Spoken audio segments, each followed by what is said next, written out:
하나님의 말씀 역대하 7장 1절 2절을 보겠습니다. 역대하 7장 1절 2절.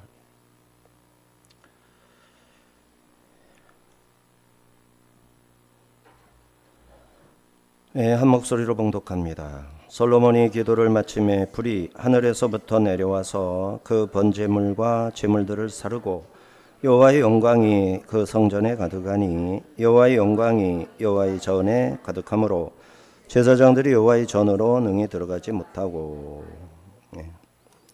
22절까지인데 내용이 좀 길어서 줄여봤습니다. 이렇게 해서 기도를 마치자 하나님이 기도에 응답하셔서 성전에 임하신다 라는 표징으로 하늘에서 불 내려왔고 번제물과 제물을 살랐고 여호와의 영광이 성전에 가득 차게 됩니다. 그래서 여호와 하나님이 성전에 임재하셨다라는 내용이죠. 성전은 하나님과 백성 사이 언약 관계를 상징하는 살아있는 공간입니다. 하나님께서 약속하신 모든 은혜가 성전을 중심으로 또 예배와 말씀의 순종을 전제해서 약속도 이루어지고 은혜도 내려지는 것임을 깨달아야 합니다. 그래서 7장에는 하나님의 응답 우리가 읽은 대로, 그 다음에 4절에서 11절에 백성의 감격적인 헌신, 그리고 미래의 순종과 불순종에 대한 하나님의 경고, 그리고 순종했을 때 이 약속을 지켜주심에 대한 말씀입니다. 자, 1절에서 3절 우리 아까 2절까지 읽었는데 3절까지 보겠습니다. 솔로몬이 기도를 마침에 불이 하늘에서부터 내려와서 그 번제물과 제물들을 사르고 여호와의 영광이 그 성전에 가득하니 여호와의 영광이 여호와의 전에 가득하므로 제사장들이 여호와의 전으로 능히 들어가지 못하였고 이스라엘 모든 자손은 불이 내리는 것과 여호와의 영광이 성전 위에 있는 것을 보고 돌을 깐 땅에 엎드려 경배하며 여호와께 감사하여 이르되 선하시도다 그의 인자하심이 영원하도다 하니라. 봉헌기도죠. 봉헌기도가 이제 7개의 간청하는 내용이 있었고 그 기도를 하나님이 조목조목 응답하신다는 그런 내용들이 이제 있었고, 자, 불로서 응답하십니다. 불이 하늘에서 내려와서 번제물들을 사른 것이죠. 에쉬 야르다 불, 에쉬 불 내리다,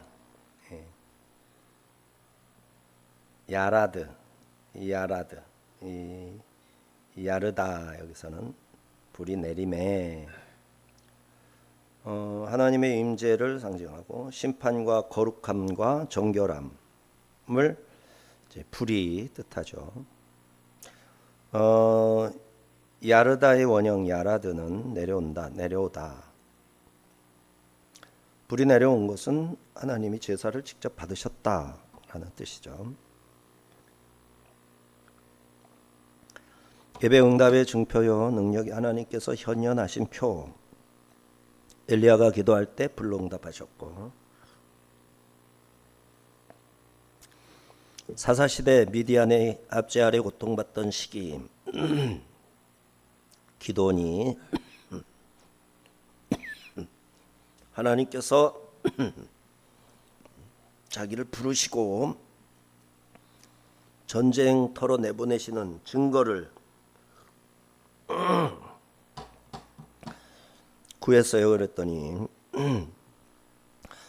염소와 무교병을 예물로 준비해서 바위에 올려놨고 여호와의 사자가 와서 나타나서 손에 잡은 지팡이 끝을 내밀어서 고기와 무교병에 지팡이를 대니 불이 바위에서 나와서 고기와 무교병을 살랐습니다.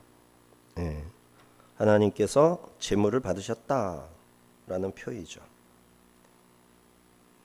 이제 가나안에 정착한 이스라엘이 국가적 규모로 성전도 지어놓고 제대로 제사를 올리고 봉헌하고 봉헌 기도를 드리자. 이 하나님께서 응답하신 표적으로 제물을 태우고 성전에 자신의 영광을 채워 주신 겁니다. 이는 성막을 봉헌했을 때 하나님의 영광이 성막에 가득했던 것처럼 성전에도 그대로 영광이 가득해진 것입니다. 여호와의 영광, 카보드, 영광이 가득하게 되자 제사장들이 두려워서 성전 안에 들어갈 수가 없게 되었어요. 너무 두려워서 그 영광 속으로 들어갈 수 자신이 없는 거죠. 너무 두려운 거예요. 그래서 돌을 깐 뜰에 엎드려서 경배하면서 찬양하기를 선하시도다 그의 인자심이 영원하도다. 선하시도다. 여호와 하나님은 선하시고 그 인자심이 영원하도다. 이게 시편에서 많이 그 인자심이 영원하시도다. 그는 선하시고 그의 인자심은 영원하도다. 많이 접했던 시편의 가사이죠. 열왕기서에서는 언약궤가 들어온 후 구름이 성전에 가득 찼다 이렇게 기록했고, 역대기에서는 솔로몬의 기도가 끝난 다음에 하늘에서 불이 내리고 영광이 가득 찼다 이렇게 언약궤가 들어오고 솔로몬이 기도하고, 역대기 기자는 성전의 거룩함이 하나님의 임재에 있다. 법궤가 들어갔다고 이제 보질 않고 법궤가 들어갔을 때부터 거룩하다 맞기는 맞는데, 또 한 단계 더 하나님이 법궤가 있는 곳에 임재했을 때부터 더 거룩하다. 이런 뉘앙스가 있는 거죠.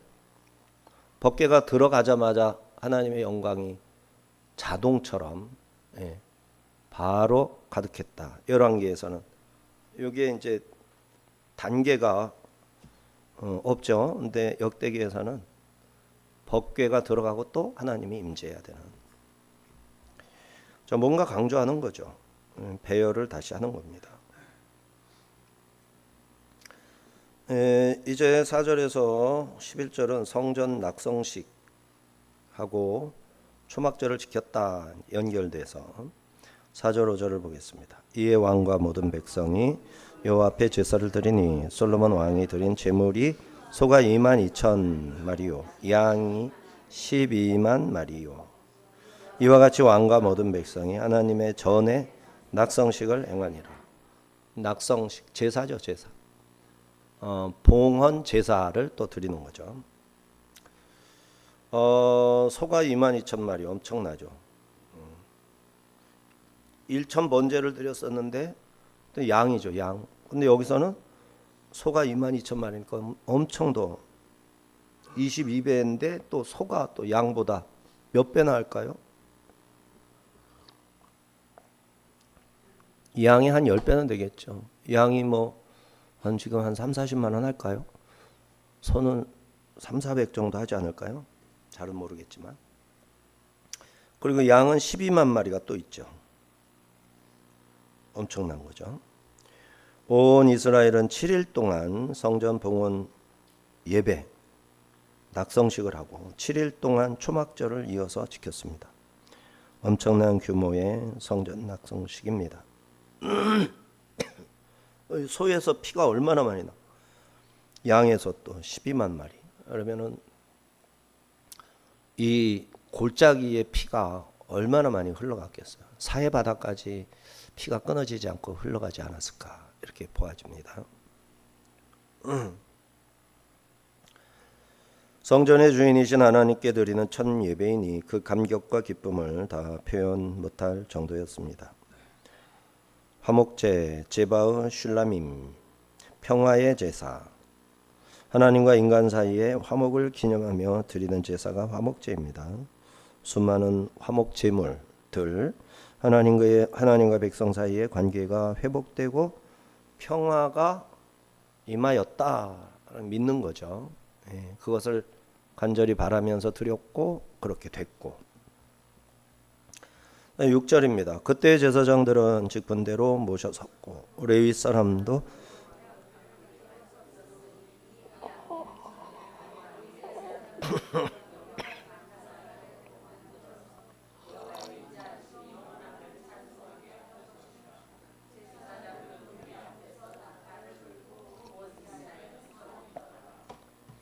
다윗이 성전에 올라가는 노래를 많이 썼죠. 성전이 없는데도 성전에 올라가는 노래. 그러니까 다윗 시대에는 여기 성전이 없고 이제 그 언약궤가 안치되어 있었잖아요. 그걸 중심으로 해서 예배를 드렸을 것이고 번제단이 있는 실로 기브온에 가서 기브온에 가서 이제 번제 아침 저녁으로 드리는 상번제를 드렸겠죠. 그러면은 그 상번제를 드릴 때 예배를 위해서 찬송가를 불러야 되잖아요. 근데 그거를 다윗이 작곡을 많이 한 겁니다. 그러니까 다윗이 그러니까 예배 순서를 다 정해 놓은 거예요. 예배 순서를 다 정하고 제사장 규모 이런 거를 다 편성해 놓고 성전 설계도도 하나님께 받은 그대로 솔로몬에게 주어서 그대로 짓게 했던 거죠. 제사장들에게 여러 가지의 역할이 주어졌습니다. 레위인들은 악기를 연주하려고 섰고요. 다윗이 악기를 만들어서 레위인들에게 주었고 악기도 만들었어요. 그리고 연주하는 법을 숙달시키고 찬양과 악기는 온전히 하나님의 인자하심이 영원하심을 찬송하는 악기입니다. 나팔수는 제사장들인데 무리들 앞에서 나팔을 불었습니다. 그 앞에 또 백성들이 서 있고요. 제물이 너무 많아서 특별한 방법이 필요했던 것입니다. 솔로몬이 제물을 줄여서라도 드려야 되겠는데 제물을 줄이질 않고 제사 드리는 방법을 확대시킨 겁니다. 일주일 동안 초막절 동안 소 22,000, 양 12만 이렇게 약 14일 동안 다 드린 겁니다.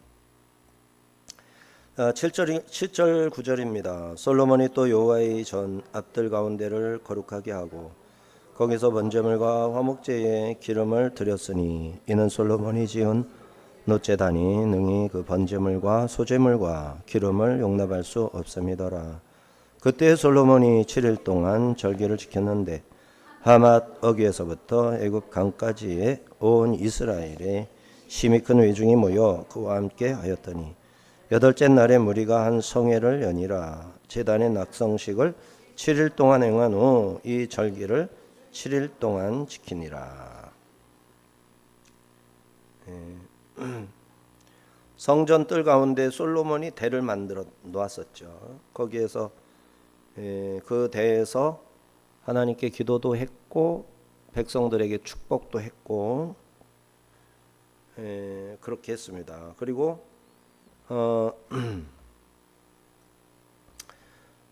또 이제 번제물과 화목제의 기름은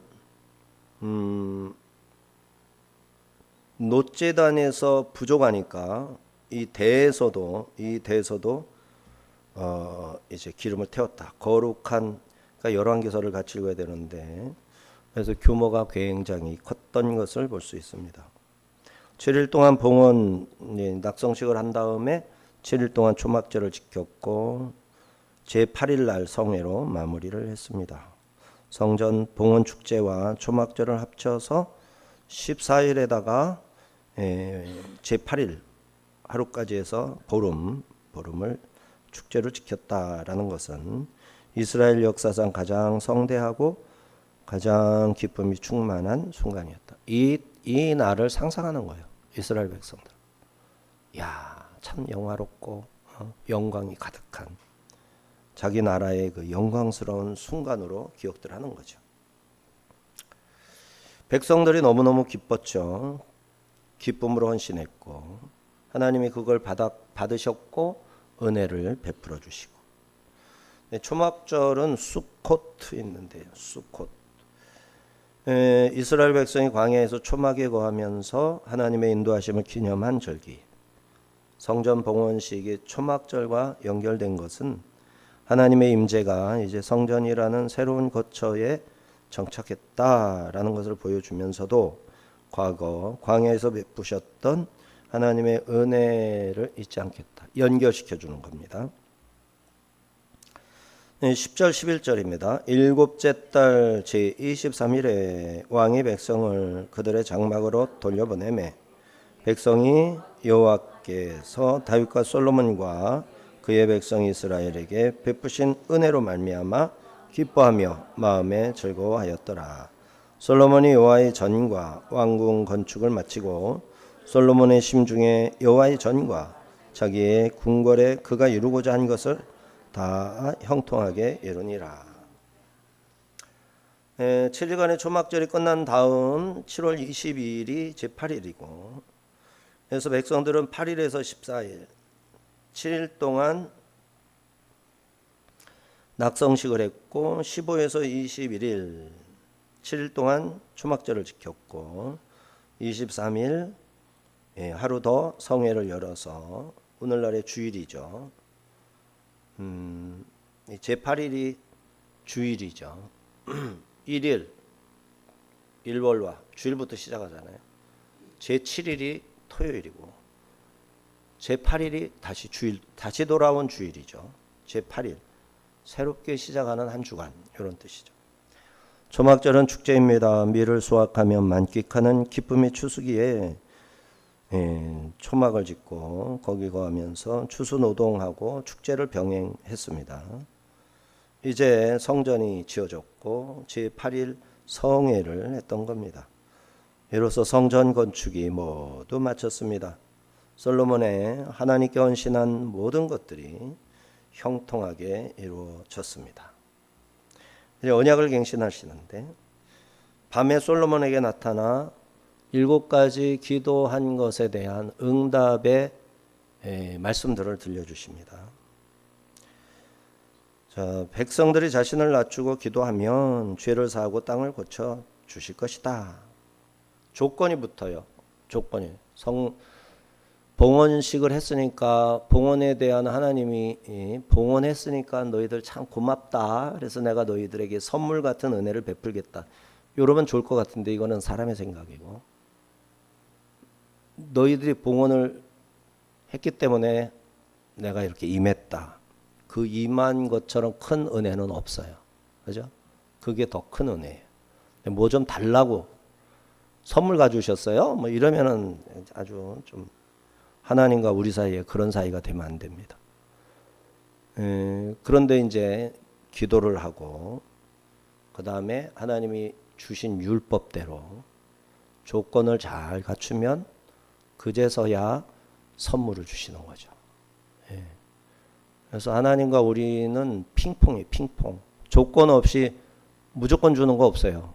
구원은 조건이 없어요. 우리가 그저 믿기만 하면 돼요. 조건 없이 준 것을 믿기만 하면 돼요. 믿음이 조건이라면 조건이겠죠. 그런데 믿음이 조건이 아니에요. 준 것을 믿어야 돼요. 이렇게 되면 구원 받은 거예요. 이건 믿지 않으면 자기 게 아니죠. 믿지 않았기 때문에 제외되는 거죠. 이런 식으로. 그런데 우리가 하나님의 말씀대로 믿는 자로서 이제 권세 있게 살아가려면 조건을 갖춰야 돼요. 하나님의 말씀, 토라의 말씀, 모세오경이죠. 그 모세오경이 옛 율법, 이웃사랑, 하나님 사랑, 이웃사랑. 그 다음에 예수님이 우리를 구원하시면서 세 계명을 주셨죠. 하나님 사랑, 이웃사랑인데 어떻게 사랑하는 거예요? 예수님이 사랑한 것처럼 자기를 내주는 사랑으로 사랑하는 거죠. 그래서 그거는 아무나 못하고 사람이 할 수 없는 거니까 성령을 보내주셔서 성령을 의지하는 자가 그 계명을 지킬 수 있게 하셨단 말이에요. 그때 계명을 잘 지킨 사람에게 뭘 주신다고요? 선물들을 다 주시는 거예요. 약속을 이행하시는 거예요. 그래서 핑퐁이에요.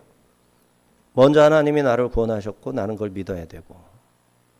근데 믿으면 다 끝났냐? 아니에요. 내가 그 믿었으니까 율법을 지키면 하늘의 신령한 은혜들을 나한테 주고, 그거를 누리고 또 감사하는 걸로 끝나지 않고 또 더 하나님 앞에 가까이 나가서 신하면 또 더 큰 은혜를 주시고 이러는 거죠. 12절 14절입니다. 밤에 여호와께서 솔로몬에게 나타나사 그에게 이르시되 내가 이미 네 기도를 듣고 이곳을 택하여 내게 제사하는 성전을 삼았으니 혹 내가 하늘을 닫고 비를 내리지 아니하거나 혹 메뚜기들에게 토산을 먹게 하거나 혹 전염병이 내 백성 가운데 유행하게 할 때에 내 이름으로 일컫는 내 백성이 그들의 악한 길에서 떠나 스스로 낮추고 기도하여 내 얼굴을 찾으면 내가 하늘에서 듣고 그들의 죄를 사하고 그들의 땅을 고칠지라. 자, 이제 인간은 범죄하지 않은 사람이 없어요. 모든 사람이 죄를 범하였음에 하나님의 영광에 이르지 못하더니 구원받았어요. 구원받으면 죄를 안 짓나?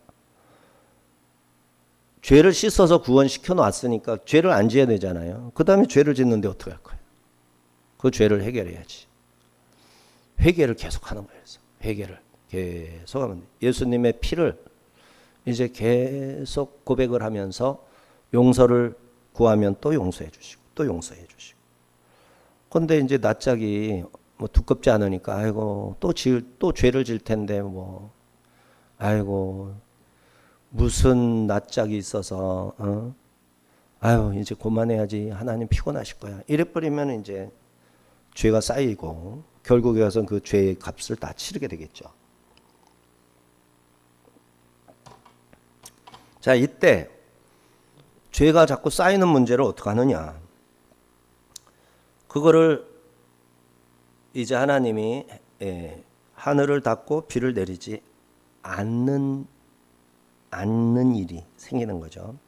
비가 안 내려요. 죄를 져서. 회개하라고 비를 안 내려. 또 메뚜기가 와요.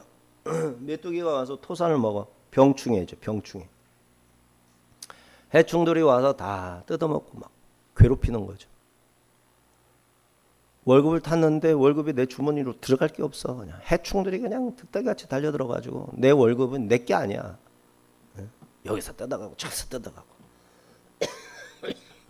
왜 그 해충들이 와서 다 뜯어간다고요? 모든 사람이 죄를 범하였으며 인간은 죄를 짓게 돼 있어요. 다 뜯어가게 돼 있어. 그 작은 죄 내면으로 생각으로 말로 행동으로 욕심으로 그냥 계속 죄를 짓는 거야. 다 뜯어가. 내 게 없어. 내 게 없어. 내 거라고 받았는데 내 게 없어. 이게 메뚜기들이 토산을 먹게 하거나 또 뭐가 생겨요? 전염병. 병이 끊어지질 않아. 병이. 이게 은혜요. 내가 하나님의 은혜 속에 있다는 증거예요. 그것도 전염병. 백성들 가운데 유행을 시킨다. 이게 은혜인 거예요. 이게. 기본적으로 이 말씀 자체도 기독교 신자들은 번영신학으로 속이는 거짓 복음이죠. 기독교의 거짓 복음으로 이런 말씀들이 귀에 안 들린다고요. 안 들려. 큰일 났어요. 하나님 말씀을 버리고 인문학이 거의 지배당하고 있어요. 크리스찬들의 이 사상이 인문학에 의해서 어쩌면 그렇게 이런 말씀들이 다 헛된 말씀이에요. 시대가 언젠데 구약 때의 말씀을 들을 게 뭐가 있다고. 듣고도 신경을 안 써요. 벌벌 떨어야 되는데 그렇지 않다니까요.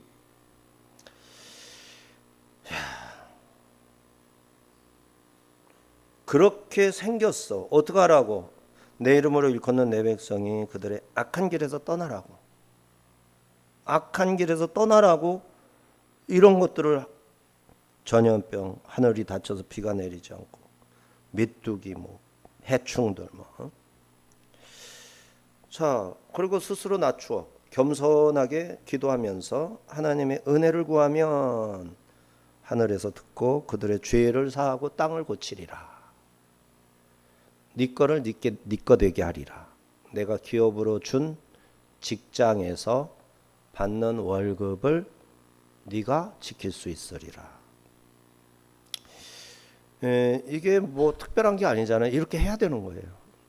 너무 당연해서 잊어버린 게 문제인 거예요. 자, 솔로몬이 1000번제를 드렸을 때 내가 내게 무엇을 주랴 너는 구하라. 솔로몬에게 물었더니 지혜를 주셨죠. 지혜를 구했고 지혜를 주셨어요. 이제 두 번째 또 나타나셨어요. 내가 내 기도를 듣고 이곳을 택하여 내게 제사하는 성전을 삼았다. 네 기도를 듣고 이곳을 성전으로 삼았다. 그러니까 솔로몬이 아무리 성전이라고 짓는다고 하나님이 자동으로 오는 게 아니라는 거예요. 그거를 다 지어드리고 하나님께 기도를 했는데 그 기도가 들어줄 만한 기도였던 거예요. 합격스러운 기도였던 거예요. 그래서 성전을 내가 삼겠다. 내 집으로 삼겠다. 내 거처로 삼겠다. 거처로 삼아서 내 이름을 두겠다. 그렇죠? 이름을 주시던. 솔로몬이 기도를 이쁘게 잘했어요. 하늘과 하늘들의 하늘이라도 여호와 하나님을 뭐하지 못하겠거늘 용납하지 못하겠거늘 어찌 제가 제 손으로 지은 이 전에 하나님을 용납할 수 있겠습니까? 그렇죠? 이 전에 하나님이 계시지 않고 하늘에 계십니다. 이렇게 제대로 얘기를 한 거예요. 그러면서 이곳에 여호와께서 이름을 두셨나이다. 이름을 두신 거예요. 이름을 두셨으니 여호와의 거처입니다. 이렇게 됩니다. 하나님이 여기에 늘 거하시고 계시는 게 아니라 하나님은 하늘에 계시고 이 여호와께 지어드린 이 거처를 하늘에 계신 하나님이 내 집이다 하시면서 이름을 거기에다 두신 거. 요게 말하자면은 일종의 텐션이 유지돼야 돼요. 내가 하나님을 너무 쉽게 생각을 해서 여기에 하나님을 강제로 그냥 여기다 가두려는 식으로 덤벼들면 안 돼요. 믿어도 그런 식으로 믿으면 하나님을 믿는 게 아니에요. 지가 그려낸 별거 아닌 어떤 존재를 하나님이라고 이름을 붙여서 하나님 하고 있는 거예요. 하나님은 저 하늘들의 하늘 위에 하나님의 보좌에 앉아 계신 거예요. 이게 지금 이 개념이 이 텐션을 잃어버린 사람들이 실제로 많다. 감히 하나님을 자기가 마음대로 주물럭거릴 대상처럼 여기는 이런 신앙인들이 너무나도 많다. 그러면은 이 성전 아무것도 아니냐? 아니다 이거예요. 뭐가 있다? 하나님의 이름이 있는 것이에요. 그리고 하나님의 집이라고 그랬어. 근데 우리가 이 믿음을 제대로 가지고 이 자리에서 이 예배를 드리면 하나님께서 영으로 임하셔서 그 예배를 받으시는 거예요. 이게 이 텐션이 살아있어야 돼요. 이런 긴장도 없이 신앙생활을 한다니까요. 부담 없이 들어와서 하나님이 여기 계신다라는 사실이 너무 쉬워가지고 여기 하나님이 있어 하고 들어오고서는 지 멋대로 하면 뭐가 된 거죠? 하나님이 지 친구가 된 거지. 자기하고 똑같은 존재로 추락을 해버린 거죠. 그리고 하나님이 하늘에 계셔 하면서 여기 와서는 여기 하나님은 없어. 하나님은 하늘에 계셔. 이렇게 생각을 한단 말이에요. 그리고는 지 마음대로 또 다 하는 거야. 하나님 없는데 뭐 어때? 내가 하나님 하지 뭐. 내가 하나님 노릇하는 거야. 여기 텐션이 무너진 거예요. 경계선을 침범한 거예요. 여기에 누가 계시다고? 하나님이 이름을 두셔서 영적으로 임하여 계시는 거예요. 그래서 우리가 하나님의 말씀을 정신 똑바로 차리고 말씀으로, 음성으로, 살아있는 하나님의 말씀으로, 하나님의 음성으로 탁 들으면서 자신을 낮추고 하나님을 높이는 이런 올바른 태도를 갖도록 있는 힘을 다해야 돼요. 마음과 뜻과 힘과 성품 다하여 주 너희 하나님을 사랑하고 섬겨야 돼요. 이게 살아있는 하나님을 섬기는 예배자이고 신앙인이에요. 이곳을 나의 성전으로 삼았으니 내 백성이 이곳을 향하여 기도하면 혹 하늘을 닫아 비를 내리지 않았거나 메뚜기 전염병 등을 유행하게 했을지라도 내 백성이 악한 길에서 떠나 스스로 낮추고 기도하여 내 얼굴을 찾으면 하늘에서 듣고 그들의 죄를 사하고 땅을 고치리라. 밤에 솔로몬에게 밤에 임하셨어요. 그 성전 마당에서 백성들하고 예배드릴 때 나타나셔서 응답하신 게 아니라 그때는 여호와의 성전에 영광이 가득한 것으로 응답된 거고, 밤중에 솔로몬이 성전에서 기도했는지 집에서 잠자다가 잠결에 하나님을 뵙게 됐는지 우리는 알 수 없죠. 환상으로도 가능할 테니까 이 말씀을 들려주신 겁니다. 그래서 이 성전에서 자신을 나타내 보이실 것이고 이곳에서 기도에 응답하신다 라는 엄청난 약속의 말씀이죠. 이 약속의 말씀을 우리가 믿고 참성전인 교회, 참성전인 성령의 전으로서의 공동체, 그리고 내 영과 혼과 몸, 이게 너희가 하나님의 성전인 것과 하나님의 성령이 너희 안에 거하시는 것을 알지 못하느냐. 이게 6장 19절에서도 고린도전서. 그래서 이제 나 개인 적용이 되고 공동체의 적용이 되는 거예요. 그래서 하나님의 성령의 전으로서의 나, 그렇게 되면 내 삶이 하나님께 드리는 제물이 되고 하나님이 임하신, 말하자면 성전으로서의, 그 말은 뭐죠? 내가 가서 무슨 일을 하든지 그게 하나님의 일이고 그 일을 통해서 하늘에서 뜻이 이루어진 것처럼 이 땅에서도 뜻이 이루어진 주기도문이 그대로 실현되는 거예요. 그래서 우리의 믿음 생활은 주기도문하고 이렇게 연결된 신앙생활을 해야 돼요. 우리가 가는 곳, 이런 사람 만날 때 그 몇 마디 내가 말을 안 해도 그냥 수다스럽게 말을 많이 해야 되는 게 아니라 하나님의 뜻에 맞는 말씀, 기록된 성경의 말씀, 그 말씀 몇 마디만 제대로 하면 권능 있는 성령께서 그 말씀이 살아서 역사하도록 하시는 거예요. 내가 무슨 권위가 있고 내가 뭐 언변이 있어서 사람들을 휘어잡, 은사 중에 하나일 뿐이야. 그거는 특별히 그런 은사가 있는 사람이 있어요. 그러나 그건 내가 한 거예요. 은사. 더 좋은 건 뭐예요? 성령님이 나를 쓰시는 거예요. 그냥 쓰셔가지고 필요한 말을 하는 거죠. 그래서 하나님이 그 순간에 하나님의 뜻을 하늘에서 다 뜻대로 하실 거 아니에요. 근데 이 땅에서도 말씀을 누가 선포하는 그것을 빌미로 해서 하나님이 자기 일을 하시는 거예요. 근데 하나님의 자녀들이 입을 꼭 다물고 있어. 말씀이 없어. 하나님이 뜻대로 하셔야 되는데 하나님이 직접 하시나 종들이 있어서 종을 시키지. 양반집 대감마님도 자기가 직접 안 하고 종들을 다 시키는데 하물며 하나님이 직접 뭐 하기를 바라면 되겠어요. 종들을 시키는 거지. 염력으로 하나? 하면 뭐 의자가 저리 가고 하면은 막 저쪽으로 날아가고. 그거는 만화 영화지. 종들을 시키는 거라고. 감동을 주셔가지고 오묘하고 신묘막측한 방식으로 기타도 들고 기타 치게 하고 입술불로 찬양하게 하고 그래서 교회가 붕하게 되는 거예요. 진실한 찬양하는 사람이 하나씩 하나씩 늘어나면서 교회가 점점 붕하는 거예요. 네, 한국 교회 지금 찬양이 좀 제대로 된 찬양 듣기도 어렵잖아요. 참 세상 음악과 다를 바가 없는 찬양으로 추락의 추락을 거듭하고 있잖아요. 이런 부분들이 깨어 있는 사람들한테는 심각한 거예요. 심각한 거.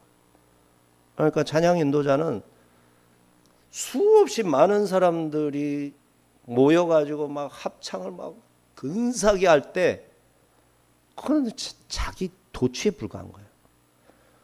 한 사람을 놓고도, 아니 나 혼자서라도 진정성 있게 찬양을 하면 최고의 찬양인 거예요. 성공적인 찬양. 우리 성가대 4명 한다고 뭐 기죽지도 않잖아. 이제 믿음이 얼마나 단련이 됐는지. 그렇게 하는 거예요. 그렇게 사람이 많거나 적거나 항상. 설교도 그렇게 해야 되는데 잘 하고 있는 것 같아요.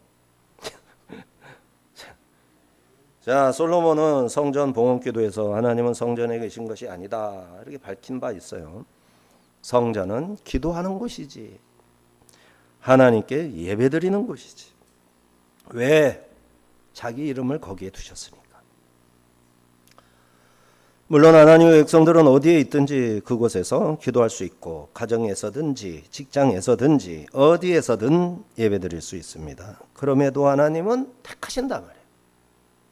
어디서나 예배드릴 수 있어요. 산속에 혼자 걸어가다가 자동차 타고 고속도로 1차선에 시속 100km, 110km로 달려가도 거기서 기도할 수 있어요. 주야. 예? 옆에서 누가 뭐 세웁니까? 당신 왜 차 안에서 이렇게 시끄럽게 찬송하냐고. 나 혼자 가는데 뭐 어때? 예? 막 하나님이 막 지켜주신 것 같잖아. 그러면 더 피로도 잊어버리고. 그러니까 뭐 하도 졸릴 땐 졸음 쫓아내려고 찬송하기도 하지만은 하여튼 열심히 어디서든지. 그런데도 불구하고 하나님은 주일날은 예배당 가서 예배드려라. 내가 거기를 택했고 거기에 내 이름을 뒀다. 이 말은 자동차에서 예배드리는 건 나 안 받아 이게 아니잖아요. 응? 자동차에서 운전하면서 예배드려도 다 예배로 받으시는데 특별하게 정해놓고 그거는 내가 따로 받겠다 하시는 거예요. 하나님 자유야. 하나님의 성향이고 하나님의 취향이야. 하나님 취향이 괴팍해가지고 내가 그 뭐하러 따라 내 멋대로 할 거야 이러면 겸손하지 않은 거죠. 자기를 안 낮추는 거죠. 오늘날 무교회 주의자들의 주장에 따르면 아무데서나 예배드리고 뭐 운동장에서 체육관에서 절기와 율법에 따라 안식일 곧 주일에 성전에서 예배드리는 것을 짬뽕해서 월요일날 예배드린다, 토요일날 예배드린다 이러기도 하고, 예, 체육관 빌려서 예배드린다, 학교 빌려서 예배드린다. 이유가 있으면 맞지. 그곳이 예배당이지. 예를 들어 성전 건축하니까 석 달 동안 혹은 6개월 동안 어느 학교 강당에서 섭외를 해가지고 사용료를 내고 예배드리기로 했습니다. 그 기간 동안 거기가 예배당이지. 근데 무교회주의자들은 너무 그냥 그런 의미가 뭐가 있느냐 하는 거죠. 자, 그래서 성경에 나타난 하나님의 말씀을 자의적으로 해석해서 인위적으로 마음대로 하면서 그게 하나님의 뜻이라고 엉뚱하게 짜 맞추는 거죠. 이런 것들이 하나님 앞에서 인정이 되겠는가 하는 거죠. 이들은 스스로 영혼에 사형 선고를 내리는 자들입니다. 육신의 몸도 지가 만들어 살아가는 게 아니라 하나님께서 지어주신 몸이고 영혼이고, 하나님께서 지어준 이 몸과 마음과 영혼에 계획이 있으시고 뜻이 있으실 텐데 그게 뭐냐고 물어봐서 그 뜻에 맞춰서 내가 살아야 되잖아요. 그래서 자꾸 물어봐야 되잖아. 그러면서 하나님과 친해지는 거잖아. 도대체 묻지도 않고 내 거니까 내 마음대로 해. 이러면 믿는 사람이 아닌 거죠. 예? 믿음이 아예 없는 거는 아니라서 지금 성장 단계에서 유아스러운 거죠. 유아스러워.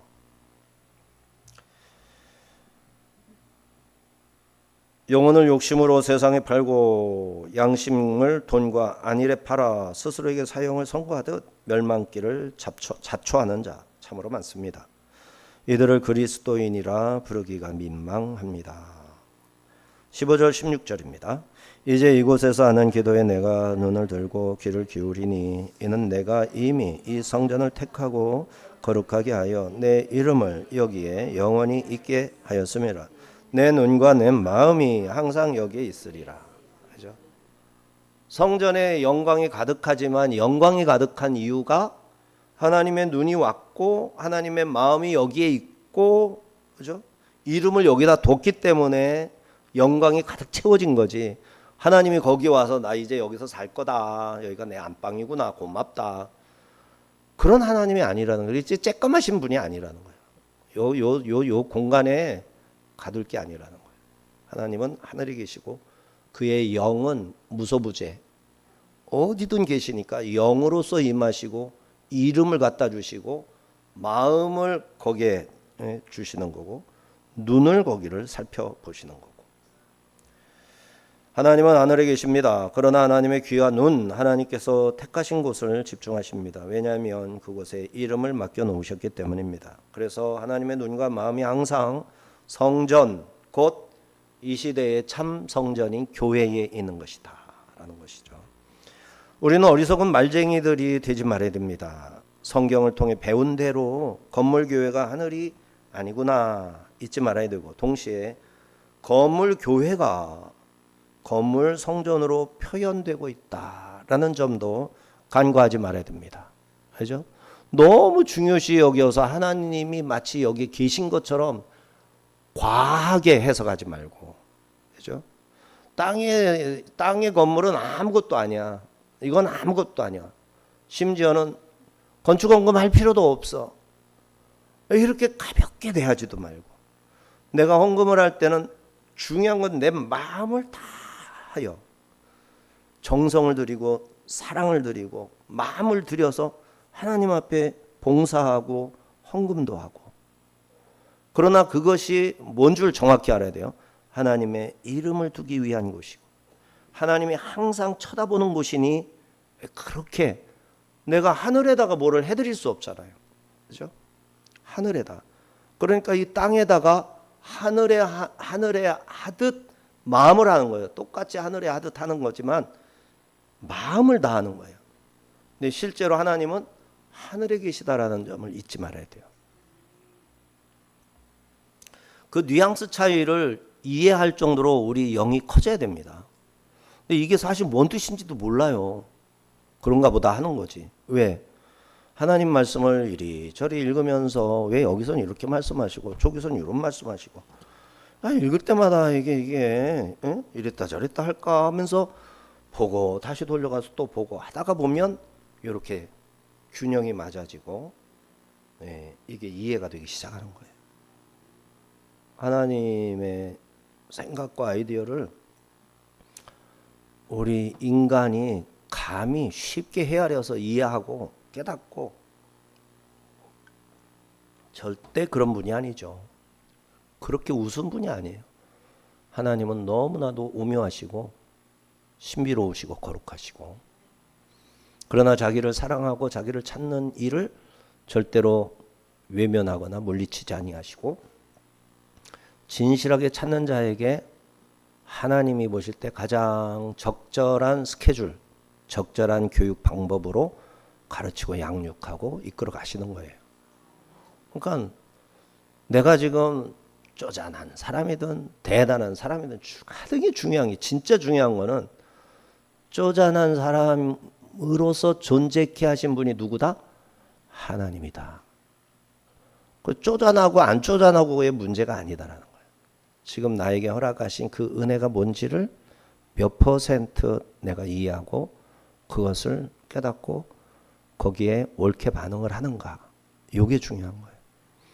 그래서 교회가 크고 작고 크면 좋죠. 중요한 거는 내가 하나님의 말씀에 정말 다 해서 마음을 다하고 생명을 다해서 살아있는 말씀으로 믿는가? 이 성경 말씀을. 그리고 이 말씀을 그렇게 받들고 있는가? 너무 중요한 거죠. 그래서 한 절 한 절 쓸데없이 한 말씀이 하나도 없어요. 안 해도 될 말씀을 여기다가 적어놨겠냐고. 야, 이거 무겁지? 다 읽을 필요 없어. 그때 감동 줄 때 그때 찾아서 읽으면 돼. 알았지? 이런 게 아니에요. 많은 크리스찬들이 그렇게 생각을 해요. 여기 책이 글이 많으니까 특별히 내가 레마가 되는 어떤 사건이 있을 것이고 그 레마에 의해서 내가 보면 되는 것이다. 그래서 뭐 전혀 많이 보면 뭐 성경 많이 봤다는 표가 있으니까 뭐라도 도움은 되겠지, 이 정도로. 그게 아니라는 거예요. 이게 하나님의 음성이고 하나님의 말씀이고 성경을 위해서 수없이 많은 가장 사랑스럽고 아까운 자신의 종들을, 그죠? 대동강에 목배임을 당하면서 이 성경책을 뿌리면서 이 성경을 읽으라고 막 그렇게 소리를 지르면서 성경을 나눠줬다고요. 그 사람에게 성경은 뭐냐고. 그 사람에게 성경은 뭐였겠냐. 성경이 아니면 성령도 없고 성경이 아니면 구원도 없고 교회도 없고 성경이 있으니까 구원도 받는 거고, 그죠? 교회도 세우는 거고. 성경이 있어야 돼. 우리말로 된 성경, 읽을 수 있는 성경. 근데 이 중요한 읽을 수 있는 성경이 나한테 주어졌어요. 불과 몇만 원이면 살 수 있어요. 근데 이거를 안 읽어. 폼으로만 딱 갖다 놓는 거예요. 아, 비싼 거 살 걸 뭐 이 정도로 생각하면서. 그럼 뭐야 그거. 성경을 펴놓고 이렇게 이걸 잘 활용해 가지고 읽고 덮든 펴놓든 하여튼 하고 계속 또 성경 보고 성경 읽는 실력을 늘려야 됩니다. 비로소 구원의 확신 같은 게 들어오기 시작해요. 네? 믿는 자가 뭔지 비로소 알게 되는 거라고. 성경을 안 읽는데 뭘 가지고 확신할 거야. 나 구원받았다. 성경을 안 읽는 사람이 자기 구원받았대. 당신 구원 뭘로 입증할 건데? 성경을 안 읽으면서 신앙생활을 뭘로 입증하냐고. 그게 진짜백이라는 거를 뭘로 입증할 거냐. 성경을 읽어야 비로소 시작이 되는, 얘기가 되기 시작하는 거지. 너무 이게 모래 위에다가 집 짓는 거예요. 비만 오면 쓸려버리고 쓰러져 버릴 그런 신앙을 세월만 보내는 거예요. 성경을 읽어야 성경을 통해서 성령님이 역사하고 그 성령님의 감동을 받아야 내가 뭐라도 하고 뭐라도 한 다음에 아, 내가 순종했구나.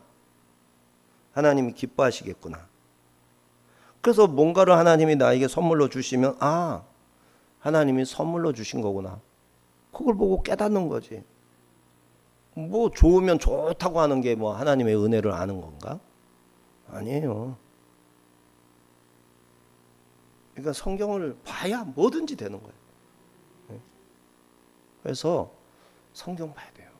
제일 중요한 거예요. 성경 안 보면 안 믿는 거랑 별 차이 없어요. 17, 18절 읽었나요? 안 읽었죠? 읽었어요? 헷갈린다. 자, 이렇게 성전 봉헌을 받으신 하나님께서 다윗 언약을 다시 언급하시면서 솔로몬과 갱신합니다. 조건은 다윗처럼 행한다면, 나의 명령을 다 행한다면, 내 율례와 법규를 지키면, 이렇게 세 가지였죠. 조건에 따르는 약속으로 주시는 말씀은 너희 나라와 왕위를 견고하게 하리라. 그렇죠? 솔로몬에게 다시 주시는 거예요. 다윗에게 하셨던 말씀. 다윗의 언약대로 너희 후손이 대대로 이스라엘을 다스리게 될 것이다. 이것도 다윗 언약으로 말씀하신 건데 솔로몬에게 다시 재언약을 하시는 거예요. 그러면 솔로몬이 말씀대로 다윗의 길을 따라서 가야 될 거 아니에요. 여호와를 경외하고. 근데 그게 안 됐잖아. 그게 안 돼가지고 나라는 두 쪽 나고 예루살렘도 막 계속해서 막 586년에 주 70년에 파괴되잖아요. 722년에 930년에서 약 200년 지난 다음에 722년에 북이스라엘 솔로몬의 자손에게서 독립을 해서 빠져나갔고 거기도 먼저 멸망당하고 말았어. 586년 한 400년 지났을까요? 930에서 400년 더 됩니까? 좀 모자랍니까? 이렇게 해가지고 예루살렘이 또 망하고 이런 일이 생긴 게 다윗의 길로 가지 않았기 때문에 안타깝죠. 19절 20절입니다. 그러나 너희가 만일 돌아서서 내가 너희 앞에 둔 내 율례와 명령을 버리고 가서 다른 신들을 섬겨 그들을 경배하면 내가 너희에게 준 땅에서 그 뿌리를 뽑아내고 내 이름을 위하여 거룩하게 한 이 성전을 내 앞에서 버려 모든 민족 중에 속담거리와 이야기거리가 되게 하리니. 그죠? 예루살렘에 지금 이야기거리, 속담거리 됐죠. 성전이 없어요. 그 성전이 있던 자리, 지성소가 있던 자리에 뭐가 있어요? 모스크가 있어요. 이슬람 모스크. 거기에서 마호메트가 승천을 했대. 마호메트가 거기서 새빨간 거짓말이잖아. 거짓말로 덮어버렸어요. 솔로몬의 성전 자리를, 지성소를. 왜? 이 말씀 그대로죠. 말씀대로 한 거예요. 모든 민족 중에 속담거리, 이야기거리가 되게 하리니. 그리고 2000년이 지나서 독립을 했죠. 1948년. 독립을 했으나 그거를 차마 빼앗지를 못했죠. 그거를 전쟁을 그치기 위해서 타협을 받단 말이에요. 그래서 예루살렘은 이슬람 구역, 유대인 구역, 기독교 구역이 이렇게 있단 말이에요. 가톨릭 구역, 기독교 구역. 가톨릭 구역이 있고 기독교 개신교 구역에서 또 정교회 구역, 일반 개신교 구역 이렇게 다 쪼개져 있어요. 자기들이 거기 그래서 베들레헴에 가면은 예수님의 탄생 교회가 있잖아요. 그 교회 다 이제 중세 시대에 어마어마하게 그걸 크게 지어가지고 요 안에 원래 있던 동굴 요만한 데가 바깥으로 해가지고 어마어마한 교회를 했는데 여기는 이제 정교회가 관리하는 거예요. 그 지하에 가면 또 뭐가 있어요. 그러면 거기는 또 카톨릭에서 관리하는 거. 조금씩 나눠서 쓰는 거예요. 이렇게 속담거리죠, 뭐 속담거리. 하나님께 등을 돌려 너희 앞에 둔 내 율례와 명령을 버리고 가서 다른 신들을 섬겨 경배하면 너희에게 준 땅 너희 기업들을 뿌리 뽑아버리고 내 이름을 둔 성전 하나님의 이름으로 세워진 교회를 하나님의 눈앞에서 버리겠다고 그랬죠. 버려서 모든 민족과 나라들의 속담거리가 되게 하리라. 자, 21절 22절입니다. 이 성전이 비록 높을지라도 그리로 지나가는 자마다 놀라 이르되 여호와께서 무슨 까닭으로 이 땅과 이 성전에 이같이 행하셨는고 하면 대답하기를 그들이 자기 조상들을 애굽 땅에서 인도하여 내신 자기 하나님 여호와를 버리고 다른 신들에게 붙잡혀서 그것들을 경배하여 섬김으로 여호와께서 그 모든 재앙을 그들에게 내리셨다리라 하셨더라. 참혹한 말씀입니다. 그대로 이루어졌습니다. 성전이 높았어도 하나님이 자기 이름으로 지어진 성전이 어찌하여 이렇게 되었을까? 답은 삼척동자라도 다 아는 거죠. 자기 조상들을 애굽 땅에서 인도해 내신 자기 하나님을 버리고 자기 조상들 을자는 빼고 다른 신들에게 붙잡혀서 그것들을 경배하여 섬김으로 여호와께서 모든 재앙을 그들에게 내리셨구나. 이게 답이죠. 아무도 의심하지 않아. 이스라엘이 범죄해서 하나님께서 이스라엘을 디아스포라로 전 세계로 흩어버렸다. 다 알아. 자, 이는 이스라엘만의 문제가 아닙니다. 하나님의 아들을 버린 모든 교회들에게 그대로 적용될 말씀입니다. 자신의 구주 예수 그리스도를 버린 자들 피치 못할 말씀이 될 겁니다. 하나님께서 친히 하신 말씀입니다. 이제 이후로 하나님께서는 솔로몬의 7가지 기도에 대해 대답해 주실 겁니다. 요 7가지 기도한 거 있죠? 그거는 이제 23절 8장에서 이제 답을 주시는 거예요. 자, 역대하 7장에서 하나님께서 솔로몬의 기도에 불로 응답하시며 당신의 임재를 확증하셨지만 동시에 순종하지 않는 백성은 버림받을 수 있다 준엄하게 경고하셨습니다. 신약 시대에 와서 예수 그리스도께서 친히 성전이 되셨고 우리 각자가 성령이 거하시는 성전이 된 것은 바로 이 진리를 그대로 실현된 일들이죠. 오늘날 한국교회는 솔로몬 시대의 이스라엘처럼 눈부신 성장을 경험했습니다. 그러나 역사를 통해 우리는 번영의 정점에서 주시는 하나님의 경고에 귀 기울여야 합니다. 하나님의 임재는 건물이나 의식에 달려있지 않고 오직 말씀에 순종하는 삶에 달려있음을 기억해야 합니다. 하나님께서는 여전히 내 이름으로 일컫는 내 백성이 그들의 악한 길에서 떠나 스스로 겸손하게 기도하여 내 얼굴을 찾으면 내가 하늘에서 듣고 그들의 죄를 사하고 그들의 땅을 고칠지라 말씀하십니다. 이 약속을 붙잡고 번영 뒤에 숨어있는 영적 나태를 경계하면서 말씀에 순종하는 삶을 살아야 되겠습니다. 기도합니다. 하나님 아버지 감사합니다.